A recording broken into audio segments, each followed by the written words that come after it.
We're a twin-engine plane. One of the engines is public safety, keeping emergency management connected, and the other is educational television. If you watch it and you learn something you did not know when you began watching that program, we've taught you something. We are the people's television station. What an opportunity that we get to do. Welcome to another episode of Let's Add It Up with State Auditor Dave Bolick. I am State Auditor Dave Bolick, honored to be the 21st elected State Auditor of the state of North Carolina. This podcast lets citizens of North Carolina get an inside look not only at the State Auditor's Office, but government agencies and entities across North Carolina to let our citizens know how things work and the perspective from the State Auditor's Office. Today, we're honored to have with us a North Carolina legend, David Crabtree. Mr. Crabtree, thank you for being with us today. It's a privilege to be here anytime. You know, I had the privilege of being on your show. You currently lead UNC Television. Tell our viewers a little bit about yourself for those individuals who may not know who David Crabtree is. Who is David Crabtree? Thank you, Dave. I have been in broadcast journalism for 40 plus years. I was in front of a camera for 40 of those years, 28 of them at WREL TV in Raleigh, a few years in Denver, a year in the Middle East, a couple of years down east in Beaufort County, and I began in Nashville, my hometown. Loved television, loved media, and 4 years ago was asked if I would consider an appointment to head up what is now PBS North Carolina as CEO and general manager by Peter Hans, the head of the UNC system. And I was humbled by that and said yes, and have never looked back and love what I do. Well, we appreciate that. And I always like to call it UNC TV. I That was understand. the old, as former chair of the board at Carolina, we used to call it UNC TV. It is PBS North Carolina. You and I have a connection, several connections, actually, personal connections. You worked with my father for years in the news media business. He was at the competitor station in the Triangle, WTVD. And you worked alongside my sister at WREL. And in fact, you officiated her wedding. I did. And she now has two beautiful twin boys who are very active. And she is she's one of the people in media I love to work with because she has so much integrity and she knows how to have fun. Yeah. Well, she doesn't mind letting you know if she disagrees with you, too. Well, she looks up to you quite a bit. And so do a lot of people in media, which brings me to this. You were in front of the camera for a long time. And in media, there are really two groups. There's the talent group, which you, for 40 years, worked on that talent side. And then there's the behind-the-scenes management side. Today at PBS North Carolina, you're now firmly the management. Tell everyone how that looks and about that transition. Well, sometimes I have to remind myself that I am management there. But it's allowed me to do a couple of things. It's allowed me to bring 40 years of creative experience and talent and hopefully wisdom into the room with people and help them manage their expectations in a collaborative way of say, what can we do? How do we live into our mission that's really meaningful to the people of the state of North Carolina? And the thing that gives me the greatest pleasure is that it gives me an opportunity to help shape in some small way folks who are earlier in their careers about how they might approach what they're doing, how they might look at it as opposed to that they have to do something, and framing it instead of what an opportunity that we get to do. And it's taken a while, but I've begun to see that take hold in a couple of places. And public television's changed a lot. The funding models certainly have changed since you've been at the helm here in North Carolina. Talk a little bit about those challenges and some of the pivots that you've made as a leader of PBS North Carolina. Thank you for that question, Dave. We had a major pivot that we were forced into about a year ago when Congress decided to rescind an appropriation for the Corporation for Public Broadcasting that led to the demise of the CPB. And our share of that money was almost $5 million a year. And when you had a budget of $32 million, it represented a good chunk of money, and much of that went to salaries.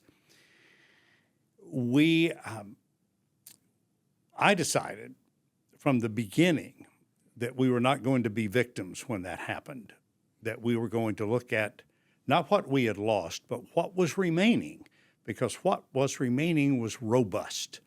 So it was a finite pie at that moment. How are you going to slice it? You have to make really hard decisions about what you're going to do. So it forced us to create a new business model to look at, without cutting the numbers of programs, possibly cutting the number of episodes of programs, but retaining the quality that we had before. Thinking of new ways of how we produce this. Does it take a crew of 6 people or maybe a crew of 3 people to do something? To be creative. I mean, loss forces you to be creative. Yeah, and what does that look like where the rubber meets the road? You're managing and at the helm of this. Give the people of North Carolina sort of an inside look at that. What does that look like on a day-to-day basis? It can be really exciting, and there are times it can be awful, quite frankly. When we went through the cuts and we lost 31 active positions, it was terrible. I've lost a job before. I know what that feels like. Me too. You're I've angry. Lost a job before, yeah. You're embarrassed. Your self-confidence is shaken, and you're really concerned for how you're going to take care of your family in the future. So I agonized with that. Every day we went through that. But as we have moved forward, I keep carrying that experience with me of saying every person who makes an investment in PBS North Carolina, whether it's the General Assembly with an appropriation, a grant from an organization, a bequest from someone's estate, or someone who just believes in us and wants quality programming, particularly for their children or grandchildren, it just gives you great pride that you have the opportunity to do that. And it makes you a better listener to people of what they want. We have to remain relevant in what we're doing, or we'll die. Public media is niche programming to begin with, and we've become sort of a niche on that. But we're still free over the air to anyone in this state, in any part of the state, and there are a lot of people who still use antennas to get their information, can't afford cable. They do some streaming with their phones. We're there to fill that, to stand in that gap for people, both for public safety, because we connect all of emergency management for North Carolina, and to provide quality programming for people. Sounds a little Pollyannish to some people, but that's really what we do. Well, I'm going to hold you right there. We're going to take a break real quick and give our viewers a message on the tip line at the North Carolina State Auditor's Office. I'm State Auditor Dave Bolick. This is Let's Add It Up with State Auditor Dave Bolick. We'll be back with the honorable and legendary David Crabtree after this short message. We do everything we can here at the Office of the State Auditor to combat waste, fraud, and abuse in state government, but we can't do it alone. We need people like you to give us tips and information as to where the problems are at. Tips have helped us launch important investigations and allow us to push for accountability and positive change in government. If you have information about waste, fraud, or abuse, please contact our confidential tip line at 1-800-730-8477 or email us at tipline@ncauditor.gov. Protect your tax dollars by using the Office of State Auditor's tip line today. Welcome back to Let's Add It Up with State Auditor Dave Bolick. We are joined today in this episode with David Crabtree. We talk about the changing environment of media and the public service mission of PBS North Carolina. Talk about the spark and creativity that you look for in your organization. Yeah, you never know where a great idea is going to come from. If you give people the opportunity to be heard, you may learn something you didn't know. And I tell people on the creative teams, one of our executive producers is here in the studio this morning. I tell her constantly, try it. Come up with a new idea. Push your people to try that. If it doesn't work, it's not failure. I guarantee you something within that idea worked. How do we extrapolate that, add it to something else? But if you don't try, you'll never know. And sometimes younger people, it could be an intern. We were just talking off air during the commercial break about the fact that Let's Add It Up, the name of this particular show, was created by an intern at the Office of State Auditor. Yeah, I mean, it could be someone, and if you don't give them the space to speak up, you may miss something that is really critical. It could be a game changer for you. So some people call me a cheerleader. I guess I am to a degree, but I just want to be an encourager. If you don't dream big, and we know you can't do everything, but there may be that one idea that's there that changes the world for everyone. Well, that leads us into one of the things that you do. In addition to being in management and leading PBS North Carolina, you do go on air with a show. Tell our viewers about your show and the purpose of that particular show. In full disclosure, I was on that show. Thank you for having me on the show. You interview folks from around North Carolina and describe the purpose of that show and your vision behind it.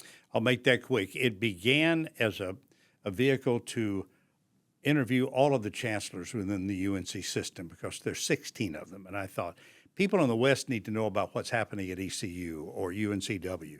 Same thing, people in the East need to hear about what's happening at App State or Winston-Salem State. And out of that, it became a platform that people, I mean, it doesn't have a huge audience, but it has a dedicated audience that want to learn things. And with our producer, again, we kicked around the idea, why don't we expand this to people who are doing really meaningful work in the state? That led us to you. That's leading us to the head of Health and Human Services in a couple of weeks, to Brad Reiner, State Treasurer. Mm-hmm. I mean, folks who are in the Council of State have important jobs, and people of North Carolina rarely get to hear them for a half hour talk about what they're doing. So it's not gotcha TV. It's tell us about the work that's being done. So that will continue. And then also next year in 2027, we are bringing back North Carolina People that Bill Friday, it was on the air for 40 plus years. We're going to honor President Friday with a little clip of one of his old programs in each of these. But I want it to be not only, Focus On gives us the chance to talk with notable North Carolinians. I want to talk with North Carolinians who are doing notable things that you're going, ooh, I didn't know that. Right. I didn't know that was happening.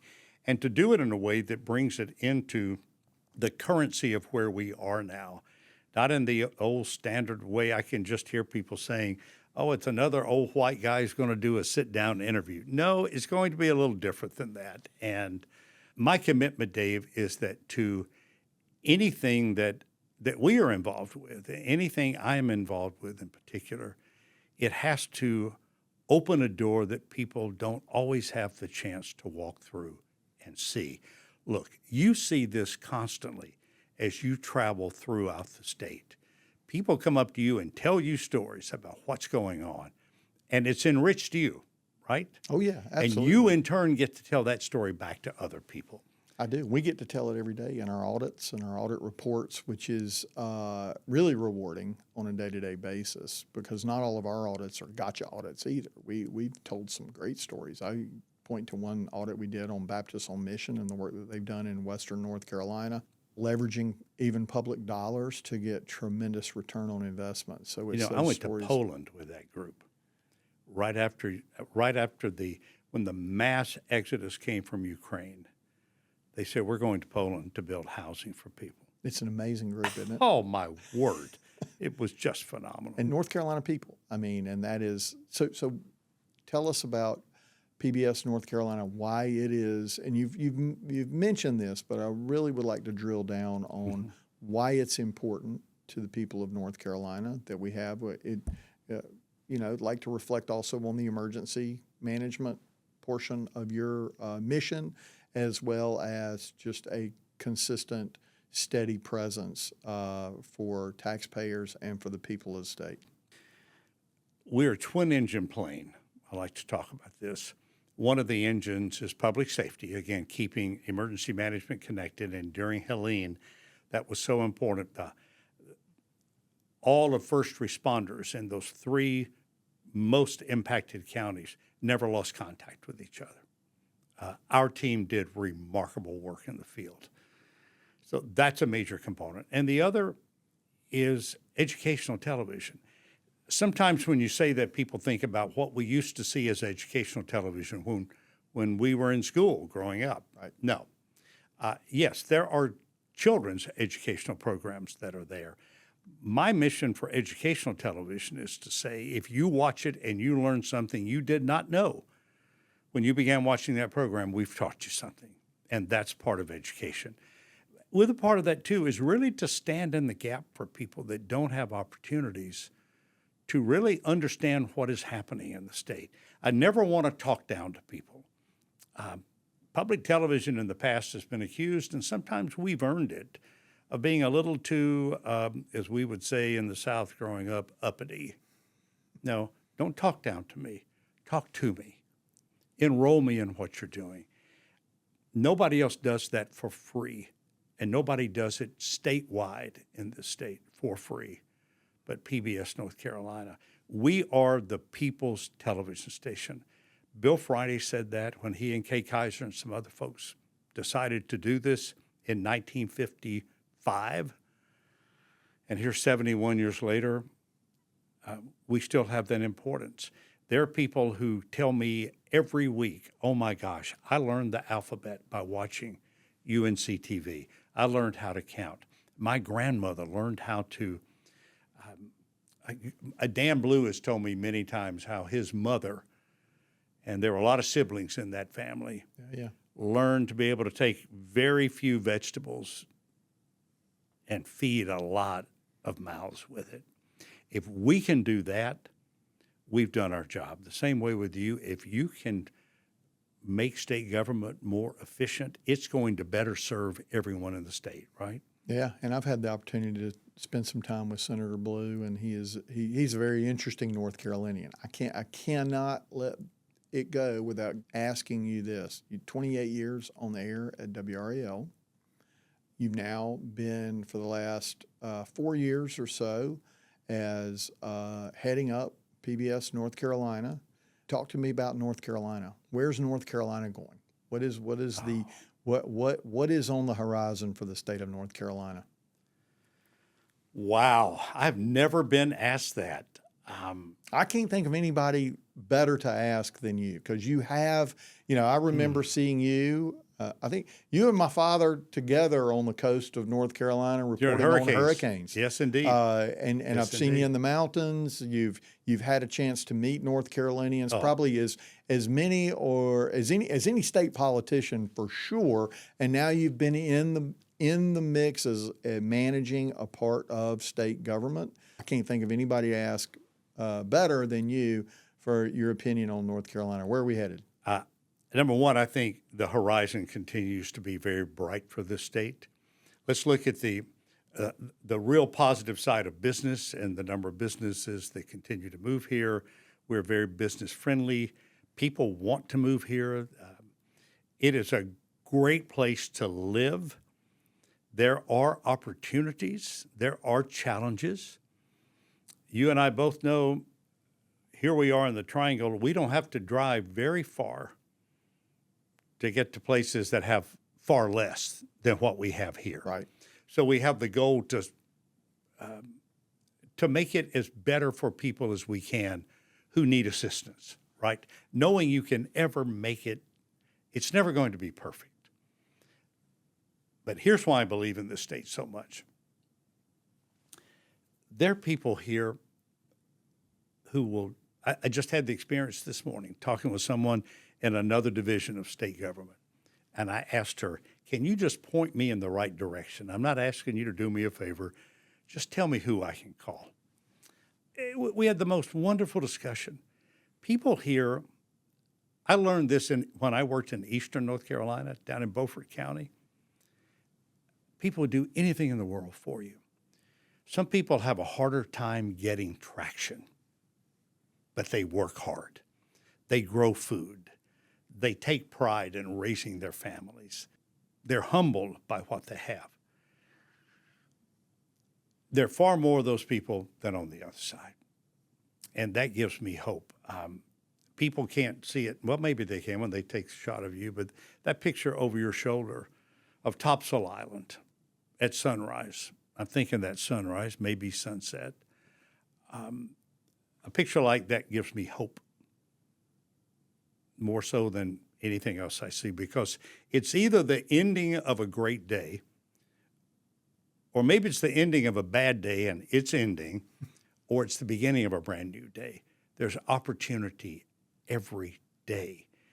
And this is from a guy who grew up in a blue-collar family.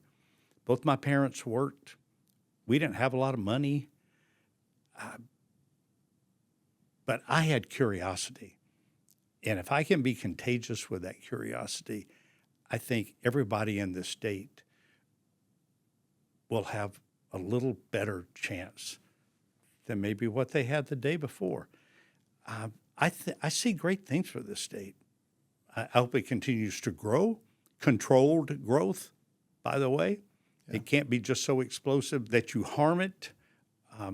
It's a great state for people to debate ideas, for people to disagree, and to give people an opportunity to serve their neighbor. We're going to end it on that, because I can't think of any better message for the people of North Carolina than that. I appreciate you being with us and giving our viewers an inside look at PBS North Carolina, inside look at who David Crabtree is. I grew up, even though my father was at a competitor, watching you many, many nights, and so did people across the state of North Carolina. Thank you for what you do every single day. Thank you. I've been very fortunate, Dave. Well, we're blessed to have you as part of North Carolina, blessed to have you as part of our show today. I am Dave Bolick, 21st State Auditor of the State of North Carolina. This has been another edition of Let's Add It Up. Look forward to seeing you next time and across North Carolina as we travel the state, watching after every single taxpayer dollar.